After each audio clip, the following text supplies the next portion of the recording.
everybody, welcome back to another episode of Shifty's 49ers Talk. In today's video, I'm going to give you guys my 5 breakout players for the 49ers in the 2023 season. Now, with some of these guys, I believe they could go on and have potentially Pro Bowl caliber years. Other guys, I think, will be going from basically relative unknowns to becoming the next household names for 49er and NFL fans. This video is going to be really good. Hope you guys enjoy it, and let's hop right into it. When it comes to the players who I think are going to break out, I have 2 players on the offensive side of the ball and then 3 on the defensive side. So let's kick it off with some of the offensive players who I think could really break out this year. And the first guy I have to talk about is going to be Jordan Mason, running back. Last year, undrafted out of Georgia Tech. 49ers brought him in, and really he just had a great offseason in 2022. Managed to earn himself a spot on the 53-man roster, and eventually, as the season went on, after different moves were made, was able to carve out a really nice role for himself. When I look at Jordan Mason, you just look at the numbers: 6 yards per carry on 43 attempts, and I think this year you could actually see an increase in those carries. Now, it's going to be a little bit tricky because we have a really talented running back room. Of course, Christian McCaffrey. Then you look at Elijah Mitchell. TDP is coming into great shape in camp this year, so it might be a little bit difficult. However, I do think the 49ers are going to spread out, and they're not going to rely so heavily on Christian McCaffrey. Maybe a little bit later in the year, playoffs, of course, you'll rely on Christian, but I think throughout the year, you're going to see Jordan Mason get a lot of carries. Elijah Mitchell, definitely not the player who's the most healthy, you could say, has struggled to stay healthy the last 2 years. So I think there will be opportunities for Jordan Mason, and he's a guy who's just shown that he can make the most of those opportunities. And what I really liked last year as well is that Kyle Shanahan would actually give the ball to Jordan Mason sometimes in really key moments. We're talking fourth quarter, near the end of the game, trying to, whether it's ice the game or just in close games like against the Raiders, for example, last year, icing the game against the Seahawks at Seattle last year. I think Jordan Mason is a really, really good player. If he can get the carries, I think he could just really break out and just become that 1-2 punch with Christian McCaffrey. Really excited to see the further development of Jordan Mason. Now, moving on to my second player on the offensive side of the ball, it's going to be left guard Aaron Banks. Now, I think Aaron Banks is due for a massive year. He's third year out of Notre Dame. His rookie year, he only played 5 snaps. But look at last year. He played over 1,100 snaps, 20 games when you look at regular season and playoffs. That experience is absolutely invaluable. I think from week 1 to last year to week 1 this year, you're going to see just a completely different player. Last year, only gave up 1 sack in all those 20 games. Super impressive. However, PFF definitely didn't grade him that high. Really, actually, they were pretty harsh on him. I know PFF, however, people feel about it. Still, it is a metric to look at, and they didn't really favor Aaron Banks last year at all. I think this year is going to be a different story. I think he could have a massive year. Whenever it comes to the offensive line, some of the things I think are so key is just having consistency on the line. You have to have basically 5 guys playing together as one unit. Last season, he got to play beside Trent Williams for the vast majority of the snaps, played beside Jake Brendel for essentially every single snap last year. He's going to know how those guys will, counter defensive moves, what they're going to do, what they're going to think in certain situations.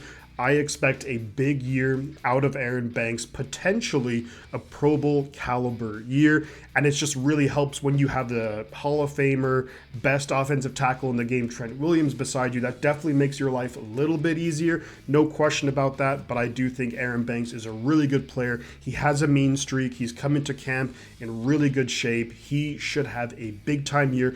Don't be surprised if Aaron Banks makes the NFC Pro Bowl roster this year.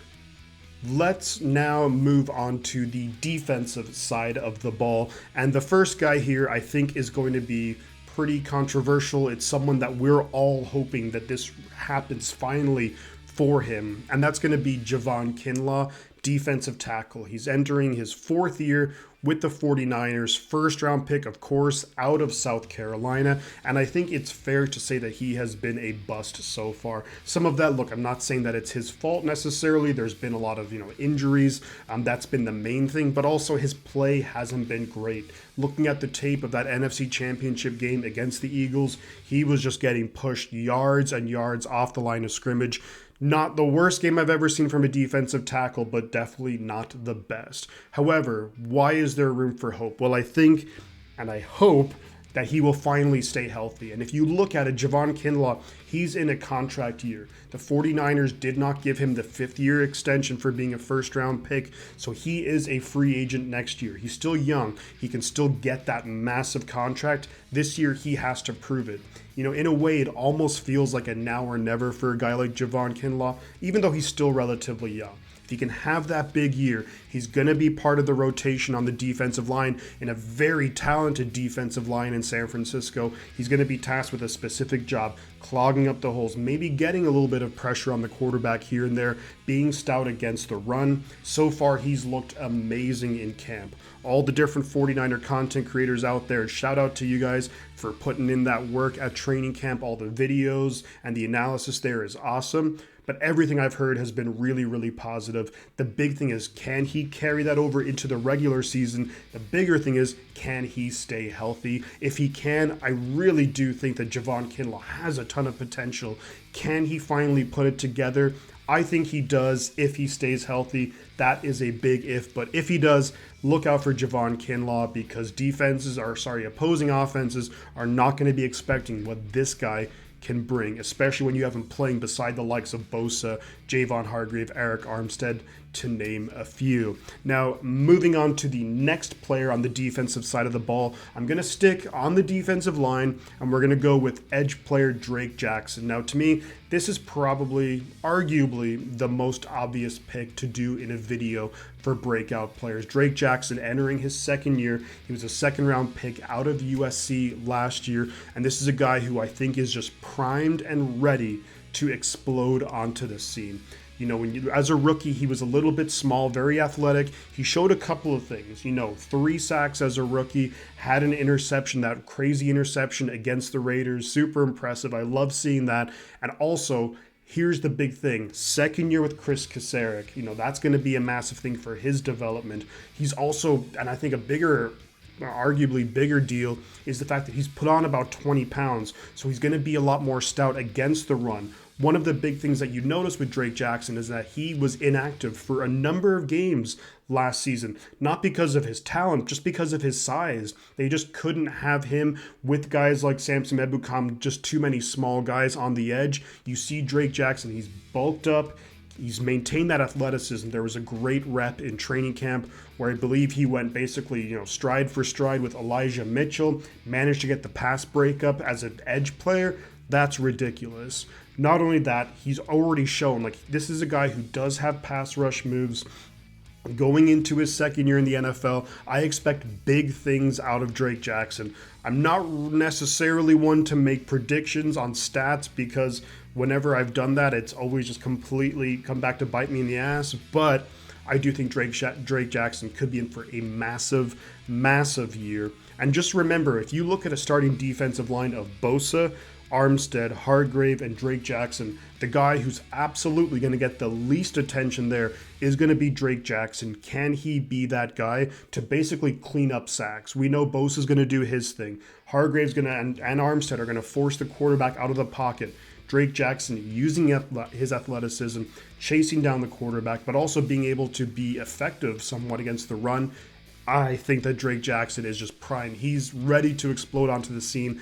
Arguably, I think he could have, throwing it out there, he could have a Talanoa Hufanga-esque, just improvement from year 1 to year 2, and watch out for him. Even if you're not a Niner fan, you're watching this, Drake Jackson, that is a name to keep in mind. Now, let's move on to the final player in this video, and this is another guy who I think is a pretty obvious selection just because he's going to be moving into a starting role, but there's also some other reasons, and we're going to talk about it. But this player I'm talking about is, of course, Deommodore Lenoir one of the best names in football, by the way. Diamador, Demo is just, and he's someone who's really grown on me. He's had some ups and downs in his rookie year. Started, really his rookie year, he started a couple of games initially, didn't really play that well, and then benched, and we didn't see him for the rest of 2021.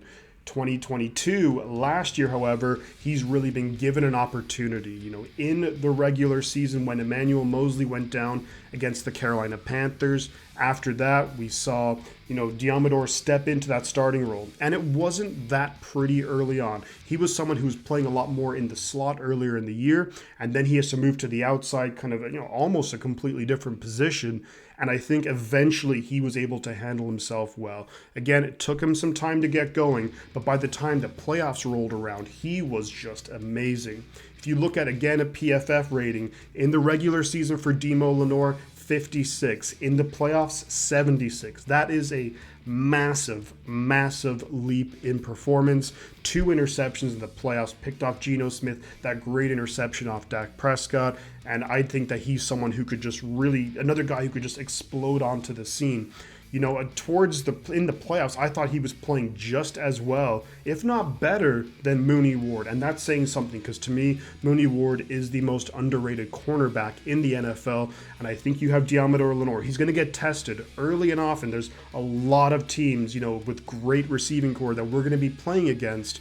But I think he's up for it. This Niners defense is legit. I think we're going to be blitzing a lot with Steve Wilks. It's going to give opportunities for Lenoir to get interceptions, to make big plays. He's shown that he can be that guy to capitalize on mistakes of quarterbacks, or even just trusting his instincts to make the play. And I think he's going to do that a lot in 2023. Watch out for Diamador Lenoir, NFL fans. 49er fans, this is a guy to start getting excited about, because I think he's going to have a big time year, potentially a Pro Bowl type year.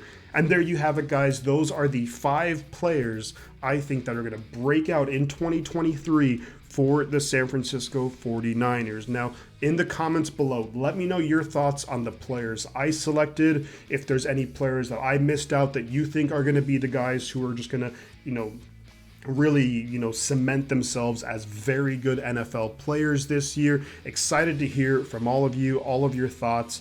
And also, guys, if you do like the content, like the video, share the video, subscribe to the channel if you haven't already. We got a whole bunch of content coming up. We're going to be doing the live streams for the games. Can't wait for that. Those are just ridiculously fun.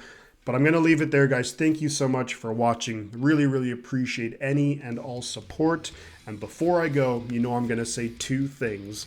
The butt counts, and I'll catch you guys on the flip side.